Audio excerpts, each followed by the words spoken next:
देव होता कृष्ण जरी प्रेमामध्ये पडलाच ना.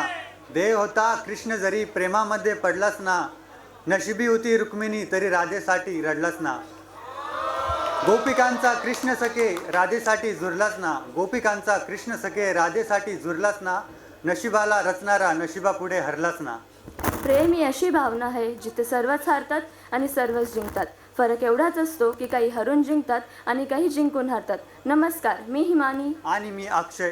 आजच्या या शब्दांच्या गुंतागुंतीने रचलेल्या काव्य मैफिलीमध्ये आपले स्वागत करतो. काही लोक प्रेमामध्ये गाणी म्हणतात, काही कविता करतात, तर काही शायरी करतात. काही प्रेम व्यक्त करण्यासाठी तर काही न व्यक्त करता आलेल्या प्रेमासाठी. तुला माहिती का हिमानी, आपल्या कॉलेजमध्ये पण एक असा प्रेमी आहे ज्याने आपल्या न व्यक्त करता आलेल्या प्रेमासाठी कविता लिहिली आहे. कोण आहे तो वेडा प्रेमी? तर आपल्या प्रेमाच्या भावनेला व्यक्त करण्यासाठी आपल्या समोर येत आहे मनस्वी कुटे. माझा सर्वांना नमस्कार. माझं नाव मनस्वी कुटे आहे. मी आपल्या कॉलेजचा 3rd इयरचा विद्यार्थी आहे.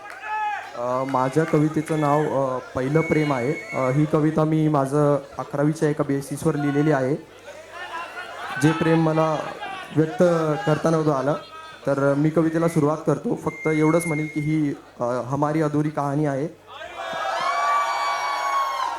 आणि जे पण वन साइडेड मुलं आहेत, म्हणजे वन साइड लव करणारे, त्यांच्यासाठी आहे.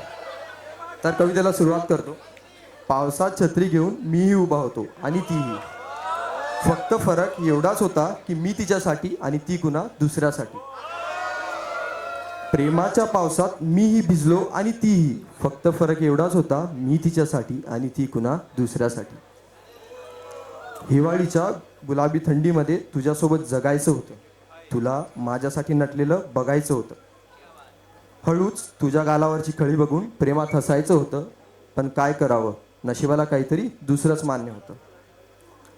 त्या उन्हाळ्यात मी देणार होतो तुला माझ्या प्रेमाची सावली. पण काय करावं, तू कुणा दुसऱ्यासोबतच जाऊन विसावली. तो उन्हाळा मला बराच काही शिकून गेला. झळा कशा सोसाव्यात ते शिकून गेला. माझं प्रेम तुझ्यावरच होतं, पण तुझंही माझ्यावर होतं का हे विचारायचं तर राहूनच गेलं. काय करावं, माझं प्रेम अर्ध्यावरच राहून गेलं. अर्धवट का असेना, मला या प्रेमाची जाण राहील. माझ्या आयुष्याच्या पुस्तकात तुझ्या नावाचं एक पान राहील.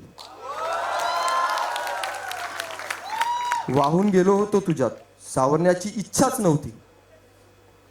नशिबाचा खेळ कसा, माझी जागा फक्त किनारीच होती. तो किनारा दाखवून गेला मला तुझे अनेक रंग. ना होईल मी आता कुणामध्ये एवढा दंग. ना हरवेल मी कुणासाठी माझी शुद्ध. आता मला एकटेच लढावे लागणार हे आयुष्याचे युद्ध. जरी मी असं म्हटलं असलं तरी आयुष्याच्या वाटेवर कधी एकटा पडणार नाही. कारण मला लाभलेले हे जीवाभावाचे मित्र तसं कधी होऊ देणार नाही.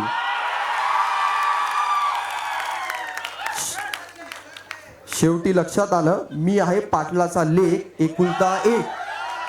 शेवटी लक्षात आलं मी आहे पाटलाचा लेक एकुलता एक. भेटलेच ती कुणीतरी लाखात एक. मी असं म्हणत नाही की ती तुझ्यापेक्षा सुंदर असेल. मी असं म्हणत नाही की ती तुझ्यापेक्षा सुंदर असेल. कारण तू अप्रतिम होतीस. कारण तू अप्रतिम होतीस. तू माझं पहिलं प्रेम होतीस. तू माझं पहिलं प्रेम होतीस. धन्यवाद.